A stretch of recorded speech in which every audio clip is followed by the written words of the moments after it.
Hello guys, Marv here. I request you guys to subscribe to our YouTube channel if you haven't already, as it gives us motivation to make more videos. Thank you. Chapter 5: Increasing Life. You must get rid of the last vestige of the old idea that there is a deity whose will it is that you should be poor, or whose purposes may be served by keeping you in poverty. The intelligent substance which is all, and in all, and which lives in all, and lives in you, is a consciously living substance. Being a consciously living substance, it must have the nature and inherent desire of every living intelligence for increase of life.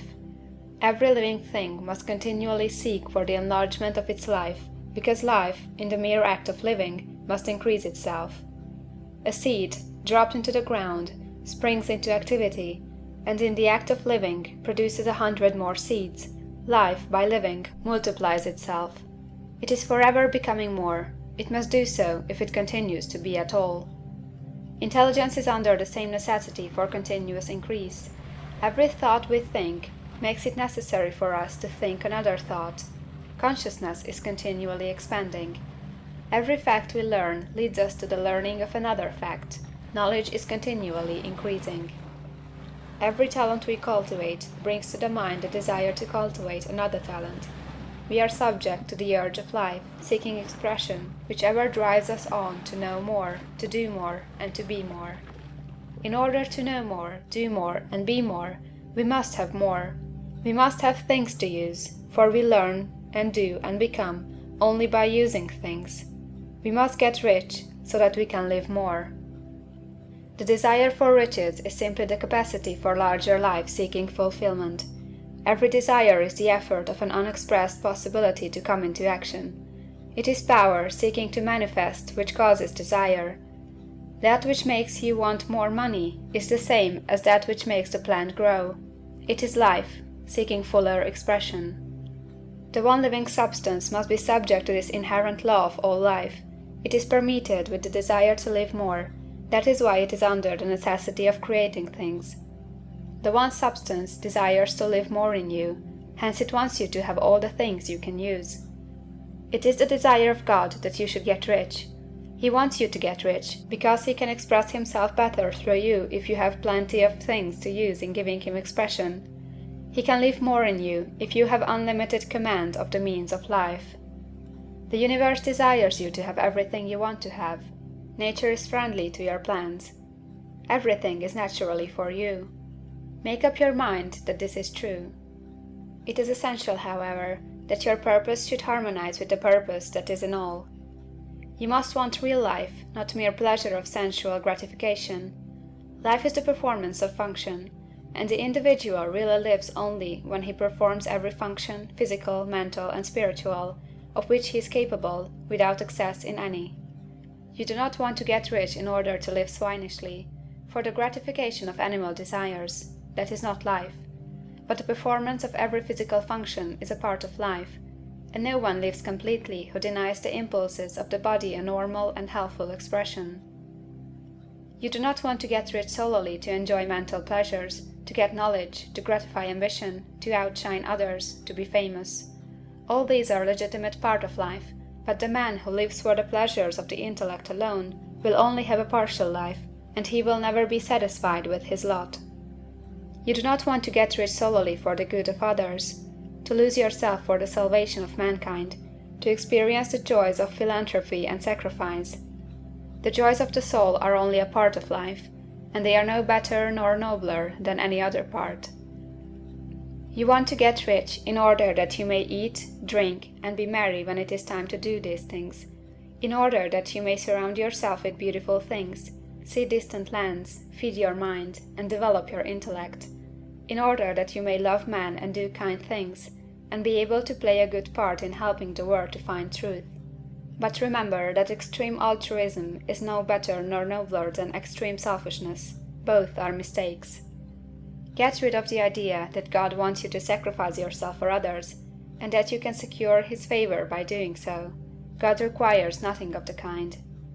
What he wants you is that you should make the most of yourself, for yourself, and for others. and you can help others more by making the most of yourself than in any other way.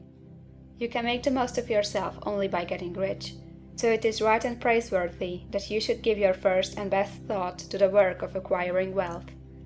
Remember, however, that the desire of substance is for all, and its movements must be for more life to all. It cannot be made to work for less life to any, because it is equally in all, seeking riches and life. Intelligent substance will make things for you, but it will not take things away from someone else and give them to you. You must get rid of the thought of competition. You are to create, not to compete for what is already created. You do not have to take anything from anyone. You do not have to drive sharp bargains. You do not have to cheat or to take advantage. You do not need to let any man work for you for less than he earns. You do not have to covet the property of others, or to look at it with wistful eyes. No man has anything of which you cannot have the like, and that without taking what he has away from him. You are to become a creator, not a competitor. You are going to get what you want, but in such a way that when you get it every other man will have more than he has now. I am aware that there are men who get a vast amount of money by proceeding in direct opposition to the statements in the paragraph above, and may add a word of explanation here. Men of the plutocratic type, who become very rich, do so sometimes purely by their extraordinary ability on the plane of competition, and sometimes they unconsciously relate themselves to substance in its great purposes and movements for the general racial upbuilding through industrial evolution. Rockefeller, Carnegie, Morgan, and others have been the unconscious agents of the supreme in the necessary work of systematizing and organizing productive industry, and in the end their work will contribute immensely toward increased life for all. Their day is nearly over.